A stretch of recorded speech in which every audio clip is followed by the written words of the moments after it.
26,000 চাকরি বাতিল। এরপর সুপ্রিম কোর্টের নির্দেশ কি আসলো জানেন? এসএসসি নতুন পরীক্ষার বিজ্ঞপ্তিতে চ্যালেঞ্জ করে হওয়া সব মামলা খারিজ করে দিল হাইকোর্ট।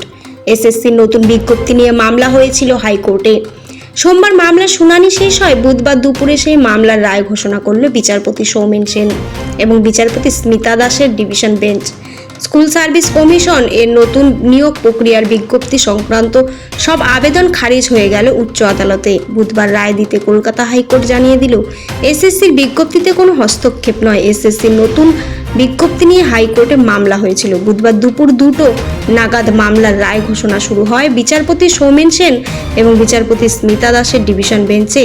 তাতে এসএসসির বিজ্ঞপ্তি এবং বিধিকে চ্যালেঞ্জ করে যেসব আবেদন ডিভিশন বেঞ্চ করা হয়েছিল তার সবকটিই খারিজ হয়ে গিয়েছে। রায় ঘোষণার পর রাজ্যের আইনজীবী কল্যাণ বন্দ্যোপাধ্যায় বলেন, এটা রাজ্যের বড় জয়। রাজ্যের অধিকারকে মান্যতা দিল আদালত। সুপ্রিম কোর্ট কোথাও দেয়নি যে 2016 সালে নিয়োগ প্রক্রিয়া মেনে নিয়োগ প্রক্রিয়া শুরু করতে হবে। অযৌক্তিক আবেদন আদালত মেনে নেয়নি। গত 9 বছরের মধ্যে কতজন এসেছেন তাদের কথাও বিবেচনা করতে হবে। সোমবার ডিভিশন বেঞ্চে ওই বিজ্ঞপ্তি সংক্রান্ত মামলার শুনানি শেষ হয়। রাজ্যের হয়ে সওয়াল করেন অ্যাডভোকেট জেনারেল কিশোর দত্ত। এসএসসির তরফে ছিলেন আইনজীবী কল্যাণ বন্দ্যোপাধ্যায়। বঞ্চিত চাকরি প্রার্থীদের আইনজীবী হিসাবে ছিলেন অনিন্দ্র মিত্র এবং বিকাশ রঞ্জন ভট্টাচার্য। সওয়াল করতে গিয়ে এজি দত্ত যুক্তি দেন, 2016 সালের পর 2019 সালে নিয়োগ বিধি তৈরি করা হয়েছিল। এখনকার নিয়োগ বিধিটি 2025 সালের। এজি বলেন, 26,000 চাকরি বাতিলের রায় 2019 সালের নিয়োগ বিধির পরে এসেছিল। তখন সেই বিধিকে কেউ চ্যালেঞ্জ করেনি, ফলে কেউ এসএসসি নিয়োগ বিধিকে চ্যালেঞ্জ করতে পারে না।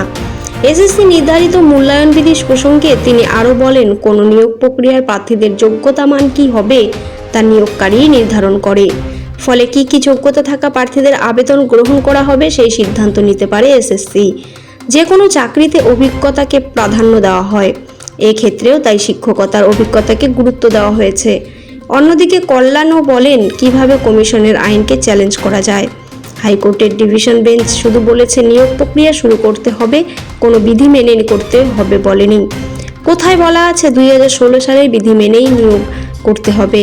এসএসসির তরফে আরও যুক্তি দেওয়া হয়, 2016 সালের বিধি মেনে বয়সে ছাড় দেওয়া কার্যত সম্ভব ছিল না। সুপ্রিম কোর্টের নির্দেশ মান্যতা দিয়ে ওই বিধি সংশোধন করতেই হতো।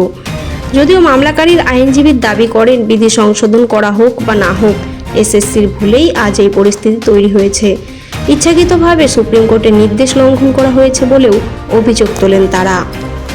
মামলাকারীদের তরফে অনিন্দ্র বলেন, সুপ্রিম কোর্ট কোথাও বলে দেয়নি নতুন নিয়োগ শুরু হলে যোগ্যতা মান বদল করতে পারবে এসএসসি। প্রসঙ্গত 26,000 চাকরি বাতিলের পর সুপ্রিম কোর্টের নির্দেশ মতো 2016 সালের চাকরি বাহিরাদের নিয়োগ পরীক্ষায় নতুন বিধি প্রকাশ করা হয়েছিল এসএসসি। নতুন পরীক্ষা বিধিতে নানা বদলও আনা হয়েছিল, তা নিয়েই মামলা হয় হাইকোর্টে। মামলাকারীদের দাবি ছিল 2016 সালের নিয়োগ প্রক্রিয়ার বিধি 2016 সালের মতোই করতে হবে।